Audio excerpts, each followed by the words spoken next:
Welcome to what's occasionally known as the indigestion hour. This time I'm going to not give anybody heartburn. I think it's going to be a fairly positive story, so I'll give you a little heads up on that.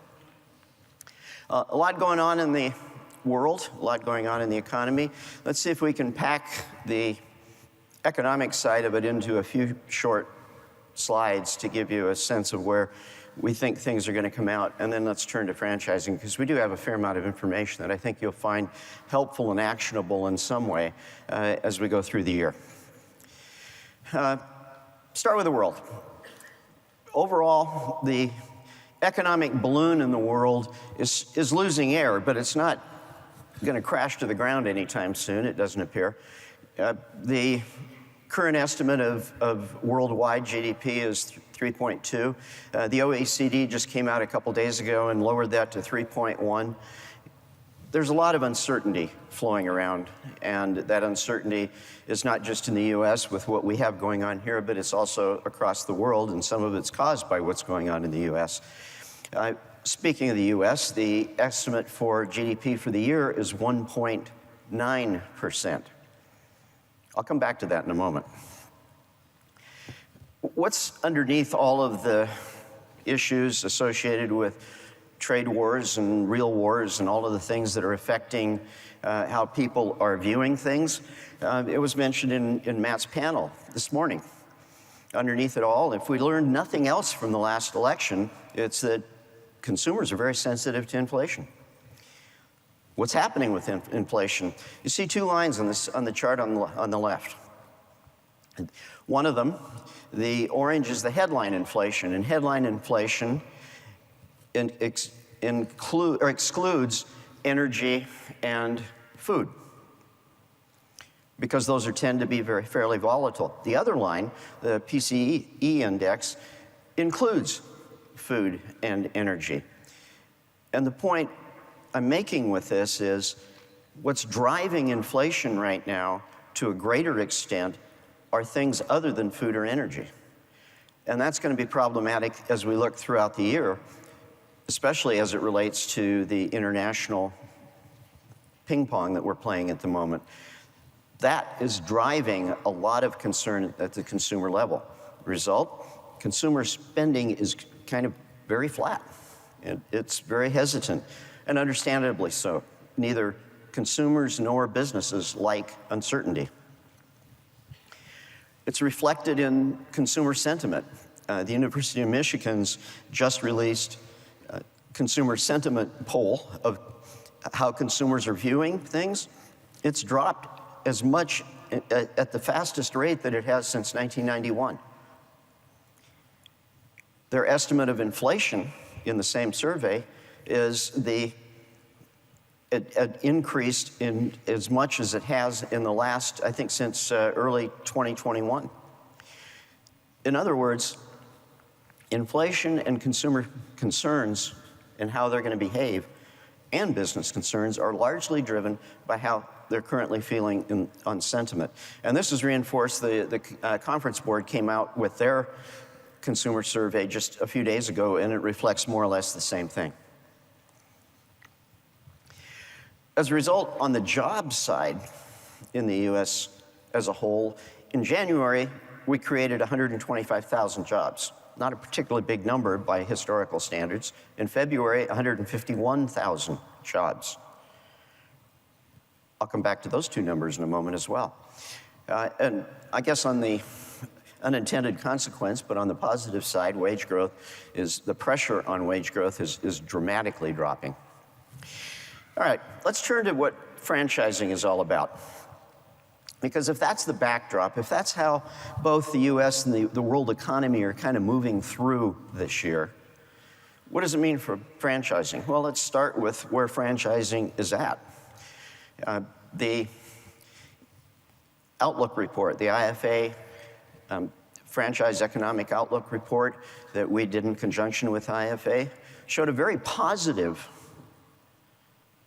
projection for 2025.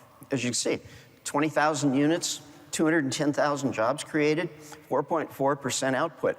Now let me take you back to what I just talked about a few minutes ago. Jobs. That 210,000 represents about a month and a half of job creation for the entire economy.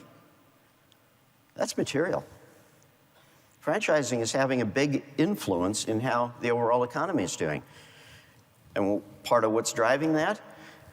Output, 4.4% versus the US economy as a whole, 1.9%. That's more than double. There's a lot of good things to say about what's happening in franchising right now. Regionally, the Outlook report reflected, and there's a lot of data in there that if you haven't looked at it, you should, because there's a lot of indicators of where trends are moving within the franchise business model. As we have seen, there is a greater amount of growth happening in the Southeast and the Southwest. There were the top 10 fastest growing states had a disproportionately large amount of franchising activity. Where is some of that growth being focused? Well, on personal services, on fast food and related sectors associated with the food sector, and the personal services that cuts across both health and other non-health personal services in franchising. It's where the most growth is showing up. What I'm going to turn to now, that was based on the IFA's Economic Outlook report and the forecast for the year. What I'm going to turn to now is what FranData, let's see if we can distill some information out of the new concepts that are coming to market. We track those, as many of you know, new concept report. We've been doing this for years. Year over year, we have the number of new brands that have been coming to market. Their characteristics are changing, and it's affecting how the business model is looking. So let's look at that in a little more detail. First, the top 10 sectors. It's more or less a reflection of what I just talked about in the Outlook report. In other words, in 2024, we identified, are you ready for this? 467 new franchise brands.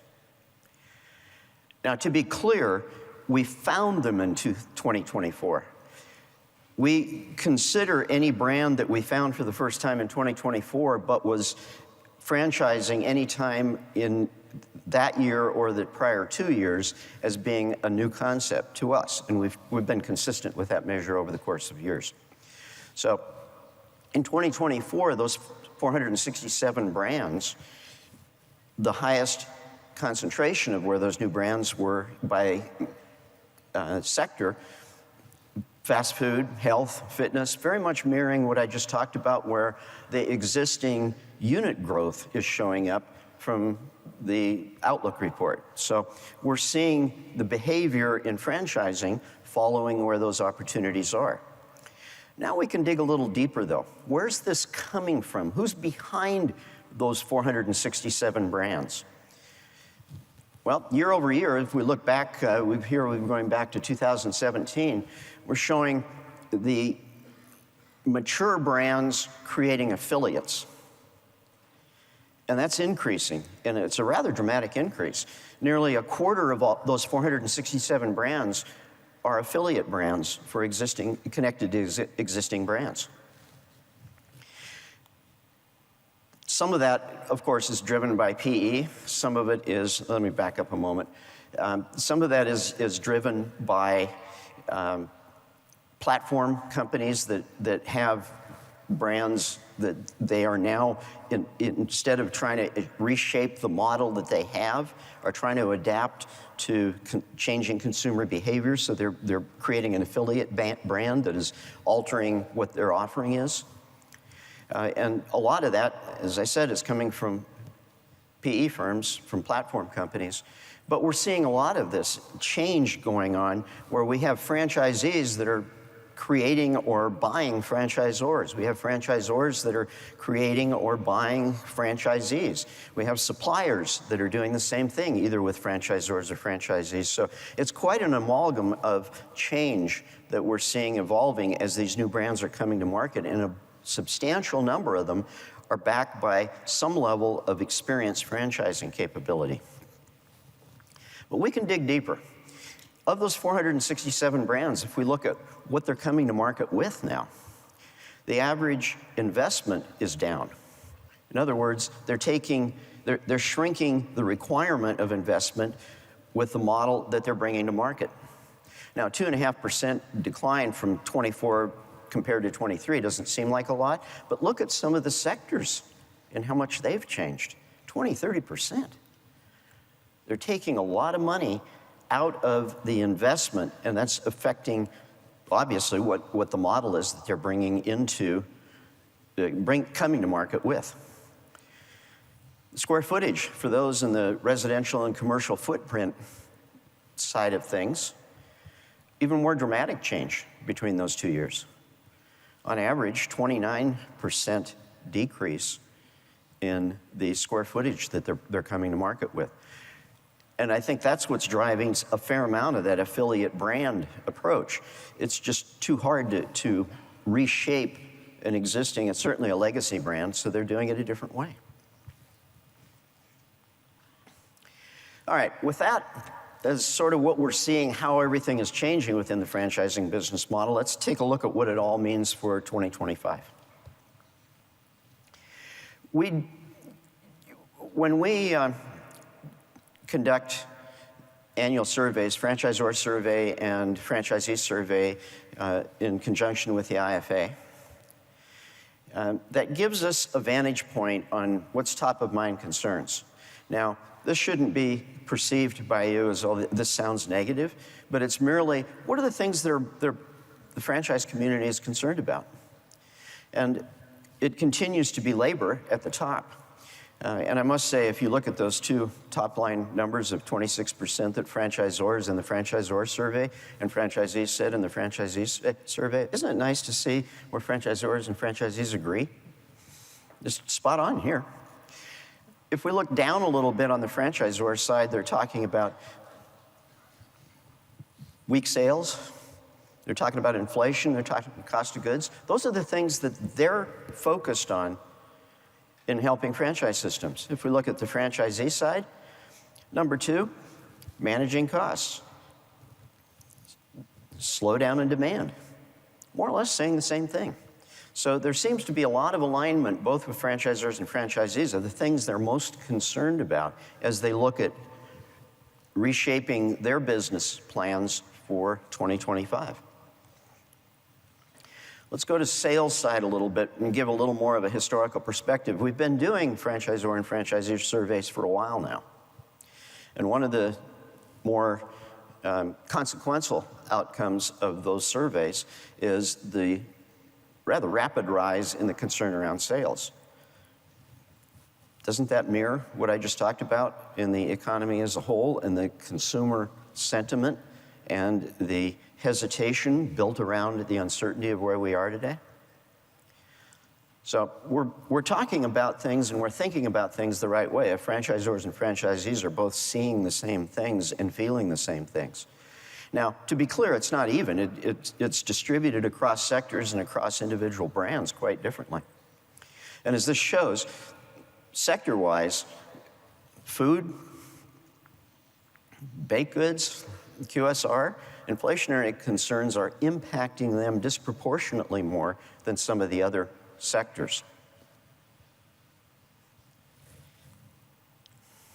Before I leave this and move on to the third leg of franchising, the lending side of things, I want to talk a moment about you in the room.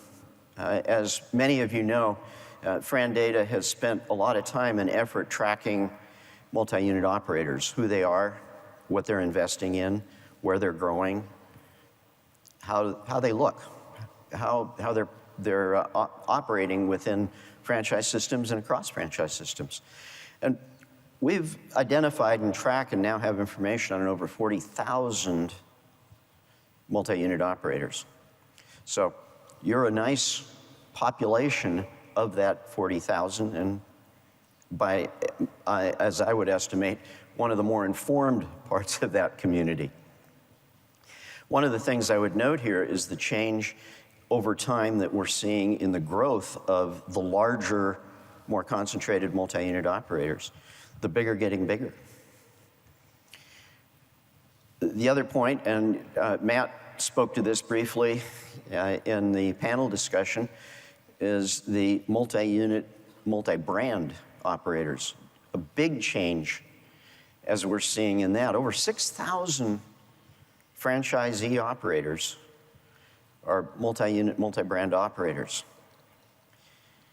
From a standpoint of growth and opportunity in looking at these new brands that I just made reference to, the existing brands in new sectors and growing sectors, franchising is an opportunity model. It'll go where the greatest opportunities are, and we're seeing that in spades with new brands as they're developing. We see where they're going. Well, you don't bring a new brand to market if you don't think there's opportunity in that sector, and we've seen over the course of the last 10 or 12 years tremendous growth in sectors like fitness, healthcare. Big movements there. Well, a lot of that has been supported by the Mumbos. So congratulations to you as you're leading the effort to expand the franchise business model and reshape it. Let's move to lending. On the lending side, one of the big drivers of lending activity and willingness to lend, interest rates. What we're seeing in interest rates is that it's going to be fairly flat this year, much more quiet year than we've seen in recent years. We may have a 1 or possibly a 2 Fed movement down 25 basis points at a time. Not going to really change dramatically the interest side of the equation, and that part of the stability is a good thing for lenders. The challenging part for the lending community starts to show up here. This is delinquency on commercial business loans. It's not just franchising, it's all business loans. And 1.28% may not sound like a lot, but the jump gives the risk management part of banks heartburn. You're used to interacting with the business development folks in banks, and they're going to say everything's great and we're doing it more and we want to do more and we like to do more. But they're getting their direction from the risk management side that are the portfolio managers, the ones that have to keep track of how their portfolio overall is behaving. And this is a worrisome sign. And another version of that, if we do look at the SBA lending side of things, the increase in default rates is up quite a bit. And it's been trending up over the last 2 years. That doesn't mean they're going to shut down lending anytime soon, but it does mean on the back end of risk management teams saying, we can't keep this up, we've got to change some of the things that we're doing, is the underwriting teams are going to have to tighten standards. And that's already starting to show up. So as you look at your development plans, know that that tightening is going to start to show up. In lending, in franchising, as many of you know, we do a lot of work with the lending community. So we're very close to what they're saying, what they're doing, and how they're doing it. And one of the things that we've observed over the last few years is how concentrated, even though there's thousands of lenders out there, a lot of franchising is concentrated in just hundreds of lenders. And they have the majority of lending, certainly on the SBA side, but also on commercial lending generally to the franchise community. It's a specialty area for many banks, so that it's understandable that it's more concentrated. But that's an important thing to know, because knowing that it's not just any large bank or any medium-sized bank that you may want to be talking to, a lot of them are not really going to want to invest the time to understand franchising. And we're at a time when the tightening cycle in the lending community is starting. We need to pay attention to who you're dealing with and make sure you're getting a closer pulse of how they're acting, not how your business development connection is talking the good game, but what actually are they doing. We have a strong concentration within the SBA lending side of fund reports and the credit monitoring system that we do when we provide to lenders. And to help you understand that a bit, because this is a segue to the top score award winners that we're going to announce in just a minute, If you're not familiar with it, the fund scoring model is very similar to a FICO score that you would get on your personal financial needs. But it's very different in the sense that it's not looking at an individual franchisee. It's looking at the credit risk rating of the franchise system as a whole. And there are a lot of components to that. There's transparency. Can a bank actually see what's going on? Are the earnings claims, are information about how the system is performing, is it fairly clear? How units are performing, how the franchisor is performing, what the range of supports services that franchisors put. There's a lot of different things that go into this rating system, and we rate close to 1,000 franchise brands a year. So we have a very good handle on how, from a credit risk rating standpoint, how these brands are behaving.